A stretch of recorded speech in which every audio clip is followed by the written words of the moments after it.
Class 8 मैंने आपको आपकी हिंदी की पूरक पाठ्य पुस्तक से पाठ 2 से बेटा पेज नंबर 4, पेज नंबर 5 और पेज नंबर 6 के आधे भाग तक मैंने आपको समझाया था, जिसमें मैंने आपको ये बताया था कि हमारे देश का नाम इंडिया और हिंदुस्तान कैसे पड़ा। फिर मैंने समझाया था कि हजारों सालों से हमारे देश में जातियाँ, कबीले और काफिले और फौजें आती रही हैं। अब बेटा उसके आगे का भाग, ब्रह्मपुत्र इतिहास की मुख्य धारा से लगभग कटी हुई है, पर पुरानी कहानियों में आज भी जीवित। उत्तर पूर्वी पहाड़ियों के हृदय में पड़ी गहरी दरारों के बीच से बरबस मार्ग बनाती हुई भारत में प्रवेश करती है और फिर पहाड़ों और जंगलों से भरे मैदान के बीच शांत रमणीय धारा के रूप में बहने लगती। जो बेटा ब्रह्मपुत्र है, ये ब्रह्मपुत्र जो है बेटा ये हम इतिहास से एकदम कटी हुई है और लेकिन पुरानी कहानियों में ब्रह्मपुत्र जो है आज भी जीवित है। और ये जो बेटा ब्रह्मपुत्र की जो धारा है, यह पहाड़ियों के हृदय में गहरी दरारों के बीच में से अपने आप जो है बरबस मार्ग ढूंढ ली। मतलब जो ब्रह्मपुत्र नदी है बेटा, ये हमारे भारत में प्रवेश कर गई और इसने क्या किया, गहरी दरारों के बीच से अपना रास्ता बनाया और हमारे भारत में प्रवेश कर गई। मतलब कि ब्रह्मपुत्र नदी जो है पुरानी कहानियों में आज भी जीवित है। यमुना, जिसके चारों ओर नृत्य, उत्सव और नाटक से संबद्ध न जाने कितनी पौराणिक कथाएं एकत्र हैं।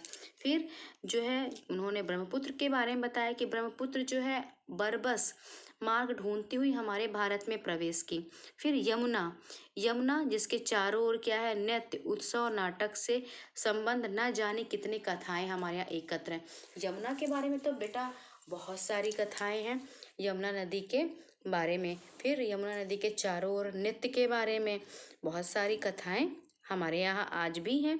इन सब से बढ़कर है भारत की नदी गंगा, जिसने इतिहास के आरंभ से ही भारत के हृदय पर राज किया है और लाखों की तादाद में लोगों को अपने तटों की ओर खींचा है। प्राचीन काल से आधुनिक युग तक गंगा की गाथा भारत की सभ्यता और संस्कृति की कहानी है। लेखक कहते हैं कि ब्रह्मपुत्र नदी जो हमारे भारत में जो है गहरी दरारों के बीच से, पहाड़ों की गहरी दरारों के बीच से मार्ग ढूंढती हुई जो है भारत में प्रवेश करती है। फिर उन्होंने बताया नदी यमुना के बारे में, जिसकी कथाएं आज भी हैं। उस नदी के चारों ओर नृत्य, उत्सव और आज भी पौराणिक कथाएं इकट्ठा हैं। और उससे कहीं ज़्यादा है भारत की नदी गंगा, जिसने भारत के हृदय पर राज किया है और लाखों की संख्या में लोगों को, ये जो गंगा नदी है लाखों की संख्या में लोगों को अपनी तटों की ओर खींचती। क्योंकि बेटा देखते हैं आप भी कि लोग गंगा में स्नान करने के लिए लाखों की संख्या में जाते हैं। जब कुंभ लगता है तो भी लाखों की संख्या में जाते हैं। तो लेखक ने ब्रह्मपुत्र के बारे में बेटा बताया, फिर उन्होंने यमुना नदी के बारे में बताया। अब कहते हैं कि गंगा नदी, जिसने जो है शुरू से ही भारत के हृदय पर राज किया है, लाखों की संख्या में लोग गंगा के तटों पर खींचे हुए चले जाते हैं। प्राचीन काल से आधुनिक युग तक, मतलब प्राचीन काल से लेके बेटा आज आधुनिक युग तक गंगा की गाथा जो है भारत की सभ्यता और संस्कृति की कहानी है। यमुना की बेटा बहुत सारी कथाएं हैं। ब्रह्मपुत्र जिसने जो है जंगलों से भरे हुए मैदानों के बीच शांत रमणीय धारा के रूप में बहती है। यमुना नदी की कथाएं, साथ ही साथ गंगा नदी। मैंने पुराने स्मारकों और भग्नावशेषों को और पुरानी मूर्तियों और भित्ति चित्रों को देखा। अजंता, एलोरा, एलिफेंटा की गुफाओं और इन अन्य स्थानों को देखा। मैंने आगरा और दिल्ली के कुछ समय बाद बनी खूबसूरत इमारतों को भी देखा, जहाँ का प्रत्येक पत्थर भारत की अतीत की कहानी कह रहा है। फिर कहते हैं मैंने पुराने स्मारकों को देखा। फिर मैंने जो है भग्नावशेषों को देखा। भग्नावशेष मतलब कि बेटा नष्ट हुए अवशेषों को मैंने देखा। भग्नावशेष मतलब बेटा होता है खंडहर, मतलब कि नष्ट हुए अवशेष, उनको देखा। पुरानी मूर्तियों को देखा, अजंता, एलोरा, फिर एलिफेंटा की गुफाओं को देखा। तो मैंने क्या देखा है कि ये सभी जो है सभी पत्थर भारत की बीती हुई कहानी को क्या कर रहे हैं, बयां कर रहे हैं, भारत की कहानी को हमें बता रहे हैं। और सही बात है बेटा, जो हमें स्मारक मिले, जो हमें खंडहर मिले, जो पुरानी मूर्तियां मिली, जो गुफाएं मिली, ये भारत की जो बीत गया समय, भारत का जो भारत का अतीत था, वो आज भी बयां करता है। आप बेटा इन पुरानी चीज़ों को देखिए तो लगता है कि सच में हमारा भारत तब कैसा था। मतलब ये जो है मूर्तियाँ, गुफाएं, पत्थर, ये सारी बेटा भारत के बीते हुए समय को जो है व्यक्त करते हैं। मैं अपने शहर इलाहाबाद में या फिर हरिद्वार में महान स्नान पर्व कुंभ के मेले में जाता हूँ और देखता हूँ कि वहाँ अब भी सैकड़ों और हजारों की तादाद में लोग आते हैं, वैसे ही जैसे हजारों वर्ष पहले उनके पुरखे गंगा स्नान करने के लिए भारत के सभी कोनों से आते रहे हैं। लेखक लेखक बेटा इलाहाबाद से हैं।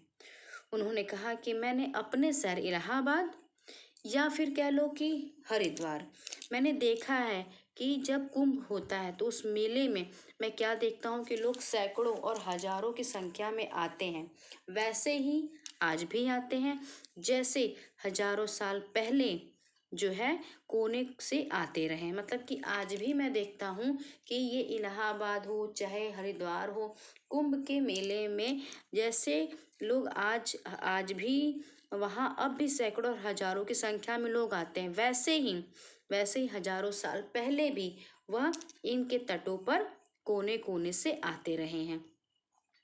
मुझे 1300 साल पहले चीनी यात्रियों और कुछ दूसरे लोगों द्वारा लिखे इन पर्वों के वर्णनों की याद आ जाती। गोकी माने होता है बेटा हालांकि। उस समय भी ये मेले पुराने पड़ चुके थे और अनजाने प्राचीन काल में गुम हो गए थे। मुझे हैरत होती थी कि वह कौन सी प्रबल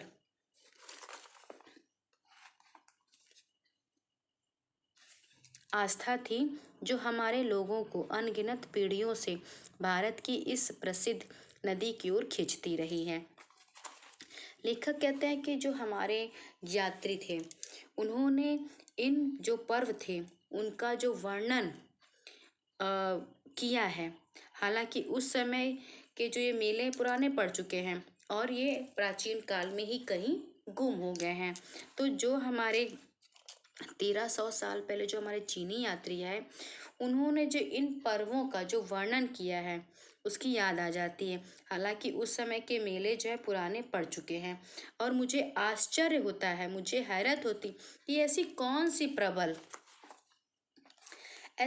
सी प्रबल आस्था है कि जिससे लोग जो है पीढ़ियों से भारत की इस प्रसिद्ध नदी की ओर खींचते चले आते। आखिर इन नदियों की ऐसी कौन सी आस्था है। मेरे अध्ययन की पृष्ठभूमि के साथ इन यात्राओं और दौरों ने मिलकर मुझे अतीत में देखने की अंतर्दृष्टि दी। मेरे मन में भारत की जो तस्वीर थी उसमें धीरे धीरे सच्चाई का बोध घर करने लगा। मेरे पूर्वजों की भूमि में ऐसे जीते जागते लोग आबाद हो गए जो हंसते रोते थे, प्यार करते थे और पीड़ा भोगते थे। इन्हीं में ऐसे लोग भी थे जिन्हें जिंदगी की जानकारी और समझ थी। इस अतीत के सैकड़ों सजीव चित्र मेरे मन में भरे थे। जब भी किसी जगह जाता था उस विशेष स्थान से संबद्ध चित्र तत्काल मेरे सामने आ खड़ा होता था। लेखक कहते हैं कि मेरे जो अध्ययन की जो पृष्ठभूमि है उसके साथ ये जो यात्राएं हैं या जो ये दौरे हैं उन सब ने मुझे अतीत में देखने की एक अंतर्दृष्टि प्रदान की।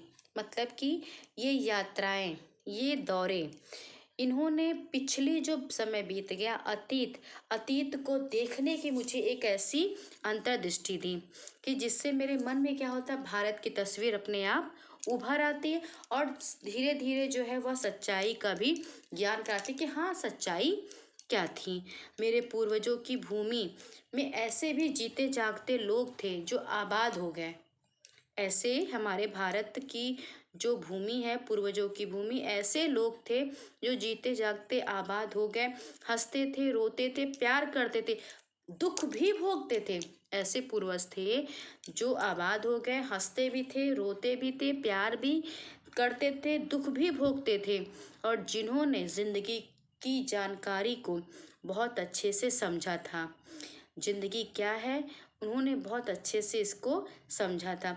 इस अतीत के सैकड़ों चित्र मेरे मन में आज भी क्या है, भरे हुए हैं। कहते लेखक कि जब मैं किसी भी जगह पर जाता हूँ तो वहाँ का चित्र मेरे मन में अपने आप उभर जाता है। और ये होता है बेटा, आप कहीं भी जाइए, कहीं भी जाइए तो वहाँ की जो यादें हैं, जो वहाँ का स्मरण है, वो आपके मन में रहता है।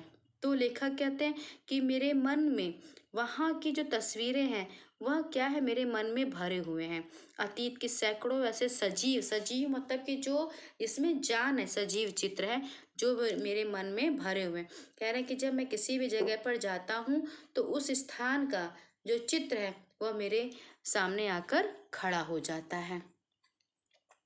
बनारस के पास सारनाथ में मैंने बुद्ध को उनका पहला उपदेश देते हुए लगभग साफ देखा। 2500 वर्ष का फासला तय करके उनके कुछ अभिलिखित शब्द जैसे दूर से आते प्रतिध्वनि की तरह मुझे सुनाई पड़े। अशोक के पाषाण स्तंभ जैसे अपने शिलालेखों के माध्यम से मुझे एक ऐसे आदमी के बारे में बताते थे जो खुद एक सम्राट होकर भी किसी अन्य राजा और सम्राट से महान था। कहते हैं कि जो बनारस है, बनारस के पास सारनाथ है, सारनाथ में ही बेटा बुद्ध ने अपना पहला उपदेश दिया था। और 2500 साल पहले का जो फासला है, जो दूरी है, तय करके जो है अभिलिखित जो शब्द हैं, जैसे लगता है कि दूर से आती हुई प्रतिध्वनियां जो हैं वो मुझे सुनाई दे रही हैं। बेटा बनारस के पास सारनाथ है, सारनाथ में ही बुद्ध जी ने अपना पहला उपदेश दिया था। और कहते हैं लेखक कि 2500 वर्ष का जो जो 2500 वर्ष का जो फासला है, जो दूरी है, वह तय करके जो वहाँ पे लिखित है, अभिलिखित शब्द हैं, उसकी प्रतिध्वनियाँ आज भी जो है मुझे सुनाई पड़ती हैं। अशोक के पाषाण स्तंभ जैसे अपने शिलालेखों के माध्यम से मुझे एक ऐसे आदमी के बारे में बताते हैं। फिर अशोक के पाषाण स्तंभ हैं जो बेटा क्या है, शिलालेखों के माध्यम, शिलालेख बेटा लिखा जाता है, शिलालेखों के माध्यम से वो मुझे एक ऐसे आदमी के बारे में बताते हैं जो क्या था, एक ऐसा आदमी जो स्वयं ही सम्राट था, जो स्वयं ही सम्राट होकर भी किसी अन्य राजा और सम्राट से महान था। वह जो ऐसा था जो खुद एक सम्राट होकर भी स्वयं जो है अशोक जो था स्वयं एक सम्राट था, और होने के बाद भी किसी अन्य राजा और सम्राट से वह क्या था, महान था। फतेहपुर सिकरी में अपने साम्राज्य को भुलाकर बैठा अकबर विभिन्न मतों के विद्वानों से संवाद और वाद विवाद कर रहा था। वह जिज्ञासु भाव में मनुष्य की शाश्वत समस्याओं का हल तलाश कर रहा था। फिर उन्होंने सम्राट अशोक के बारे में बताया, फिर उन्होंने अकबर के बारे में। फतेहपुर सिकरी में एक अपने साम्राज्य को भूल करके अकबर था जिसने क्या किया, विद्वानों के साथ संवाद किया और जो भी मनुष्य की समस्याएं थीं उनका हल तलाश कर रहा था। इस तरह भारत के इतिहास की लंबी झांकी अपने उतार चढ़ावों के विजय पराजयों के साथ जैसे धीरे धीरे मेरे सामने खुलती जा रही थी। मुझे इतिहास के 5000 वर्षों से चली आ रही इस सांस्कृतिक परंपरा की निरंतरता में कुछ विलक्षणता प्रतीत होती है। यह परंपरा जो दूर दूर तक जनता में फैली थी और जिसने उस पर गहरा प्रभाव डाला था। फिर कहते हैं लेखक कि भारत का जो इतिहास है उसकी जो इतनी लंबी झांकी है, उतार है, चढ़ाव है, विजय है तो कभी पराजय है, अब धीरे धीरे मेरे सामने क्या होती जा रही, खुलती जा रही। मतलब मेरे भारत का जो अतीत है, मेरे भारत का जो इतिहास है, उसकी जो लंबी झांकी है, जो उसमें उतार चढ़ाव है, जो उसमें विजय पराजय है, ये धीरे धीरे मेरे सामने खुलती जा रही है। 5000 सालों से चली आ रही सांस्कृतिक परंपरा उसमें आज भी क्या है, निरंतरता बनी हुई है। और यह परंपरा जो दूर दूर तक जनता में फैली है, जिसने क्या किया, जिसने जिसने उस परंपरा ने क्या किया, गहरा प्रभाव डाला था। भारत की शक्ति और सीमा। अब है बेटा अगला टॉपिक आपका, भारत की शक्ति और सीमा। भारत की शक्ति के स्रोतों और उनके पतन और नाश के कारणों की खोज लंबी और उलझी हुई है, पर उसके पतन के हाल के कारण पर्याप्त स्पष्ट हैं। भारत तकनीकी दौड़ में पिछड़ गया। बेटा यहाँ पर आपका एक महत्वपूर्ण उत्तर है, तो ना हो तो बेटा आप यहाँ पर टिक पेंसिल से अंडरलाइन कर लीजिए।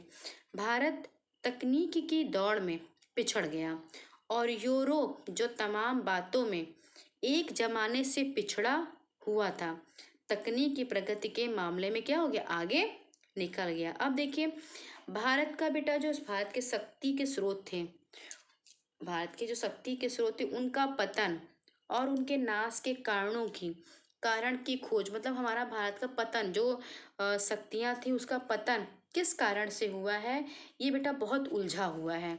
पतन का, हमारे भारत में पतन क्यों हुआ, इसका जो भी कारण है वह पूरी तरह से बेटा स्पष्ट नहीं है कि हमारे भारत के पतन का क्या कारण है।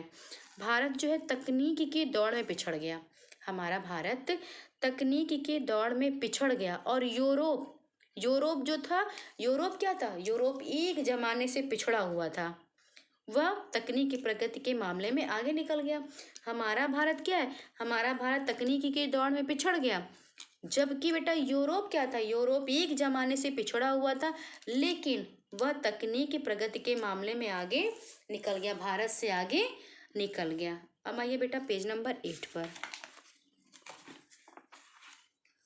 इस तकनीकी विकास के पीछे विज्ञान की चेतना थी, इस तकनीकी विकास के पीछे विज्ञान की चेतना थी तथा हौसलामंद जीवनी शक्ति और मानसिकता थी। नई तकनीकों ने पश्चिमी यूरोप के देशों को सैनिक बल दिया और उनके लिए अपना विस्तार करके पूरब पर अधिकार करना आसान हो गया। यह केवल भारत की ही नहीं, लगभग सारे एशिया की कहानी। बेटा तकनीक विकास के पीछे जो कारण था वह था विज्ञान की चेतना, फिर एक हौसलामंद जीवनी शक्ति, साथ ही साथ अपनी मानसिकता। नई जो तकनीकों ने क्या किया बेटा कि पश्चिमी जो यूरोप के जो देश थे, जो पश्चिमी यूरोप के देश थे, उनको सैनिक बल दिया और इस तरह से उनके लिए अपना विस्तार किया, पूरब पर अधिकार करना उनके लिए आसान हो गया। यह केवल भारत की ही नहीं बल्कि सारे लगभग जो है सारे एशिया की यही कहानी थी। अब देखिए बेटा ऐसा क्यों हुआ, इस गुत्थी को सुलझाना ज़्यादा मुश्किल है।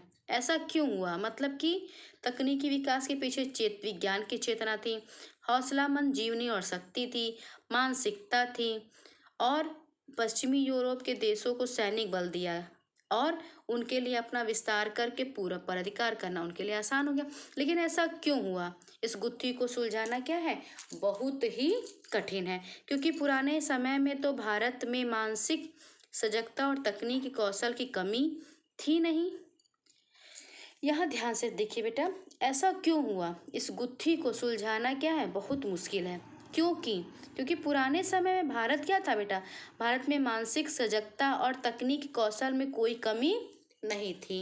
मतलब हमारे भारत में बेटा जो है पुराने समय में मानसिकता में, सजगता में कोई कमी नहीं थी, लेकिन बाद की सदियों में क्या आने लगा, उत्तरोत्तर गिरावट का आभास होने लगता है। मतलब पुराने समय में हमारे भारत में बेटा मानसिकता, सजगता, तकनीकी कौशल में कोई कमी नहीं थी, लेकिन बाद में क्या हुआ, धीरे धीरे जब सदियों में जब उत्तरोत्तर गिरावट का आभास होने लगता है तो जीवन की लालसा और उद्यम की कमी आ जाती है। उद्यम मतलब बेटा परिश्रम, तो जीवन की लालसा, जीवन की चाहत और परिश्रम में ही कमी आ जाती है।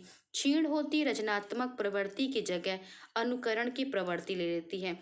और बेटा जो रचनात्मक प्रवृत्ति मतलब कि कुछ निर्माण की प्रवृत्ति, कुछ नया करने की प्रवृत्ति, कुछ विकास करने की प्रवृत्ति, कुछ रचनात्मक प्रवृत्ति की जगह क्या ले लेती है, अनुकरण की प्रवृत्ति ले लेती है। जहाँ कामयाबी के साथ विद्रोही विचार पद्धति ने प्रकृति और ब्रह्मांड के रहस्यों को भेदने का प्रयास किया था। बेटा जहाँ कामयाबी के साथ कामयाबी तो थी ही, उसके साथ साथ क्या था, विद्रोही विचार पद्धति ने प्रकृति और ब्रह्मांड के रहस्यों को भेदने का भी प्रयास किया था। वहाँ शब्दाडंबर से लैस भाष्यकार उसकी जगह लेता दिखाई देने लगा। अब देखिए भव्य कला और मूर्ति निर्माण का स्थान जटिल पच्चीकारी वाली सावधानी से की गई नक्काशी लेने लगी। बेटा एक भव्य कला और मूर्ति निर्माण के स्थान पे क्या आ गई, उसके स्थान पर आ गई जटिल पच्चीकारी वाली सावधानी से की गई नक्काशी लेने लगी। मतलब कि जो एक भव्य कला और जो मूर्ति निर्माण था, तो उसका स्थान किसने ले लिया, उसका स्थान ले लिया जटिल और पच्चीकारी वाली जो है नक्काशी लेने लगी।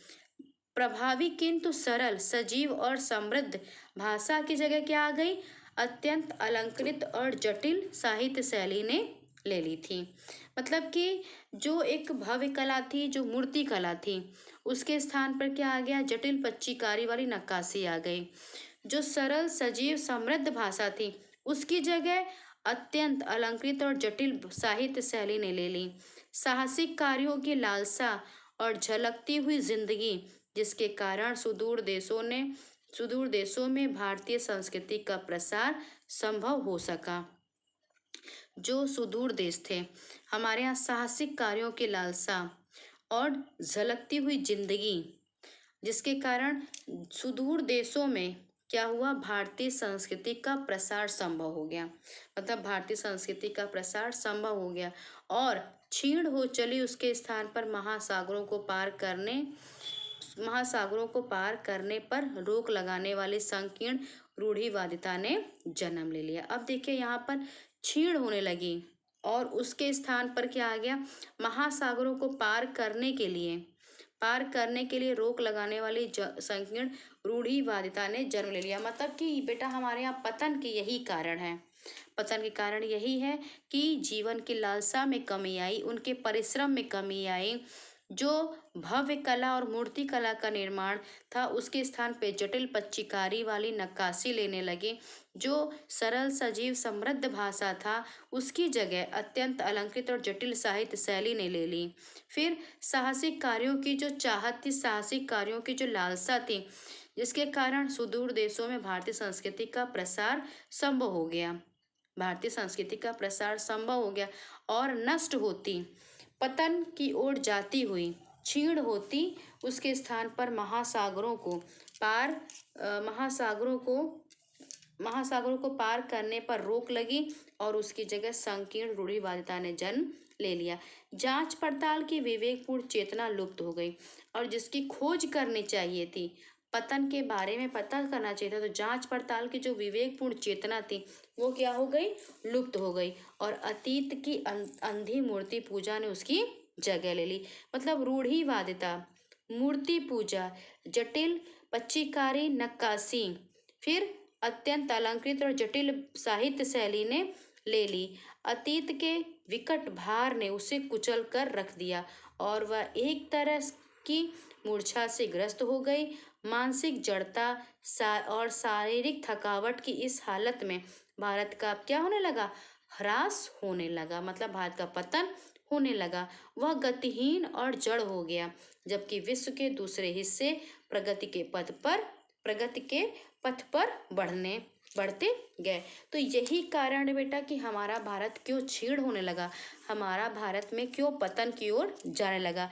क्या ऐसा कारण था? ऐसा कारण ये था, मानसिक जड़ता, शारीरिक थकावट, जीवन की लालसा और उद्यम में कमी आना, जटिल पच्चीकारी नक्काशी लेने लगी और अत्यंत अलंकृत जटिल साहित्य शैली ने ले ली। तो यही साथ ही साथ रूढ़िवादिता, मूर्ति पूजा ने जगह ले ली और इस तरह से हमारा देश जो है भारत वह पतन की ओर जाने लगा, जबकि विश्व के जो दूसरे देश थे वह प्रगति के पथ पर बढ़ गए थे। क्लास 8 आज बेटा आप यहाँ तक पढ़ेंगे। इतना बेटा मैंने आपको मतलब मैंने इतना कि मैंने पढ़ा नहीं आपको, मैंने समझाया है। आप बेटा इसे आप स्वयं भी पढ़िएगा और जितना मैंने पढ़ाया बेटा आप सभी लाइनों को पढ़िएगा और जो महत्वपूर्ण है उसके नीचे बेटा आप लाइन खींच दीजिएगा, या तो हाइलाइटर से भी आप उसको कर सकते हैं, हाईलाइट कर सकते हैं और इसे फिर से पढ़िएगा बेटा, क्योंकि आपको इससे अपने भारत के बारे में और इतिहास के बारे में बहुत ही महत्वपूर्ण जानकारी मिलेगी। तो क्लास 8 बेटा आप जो इतना मैंने आज पढ़ाया इसे आप फिर से ध्यान से पढ़िएगा।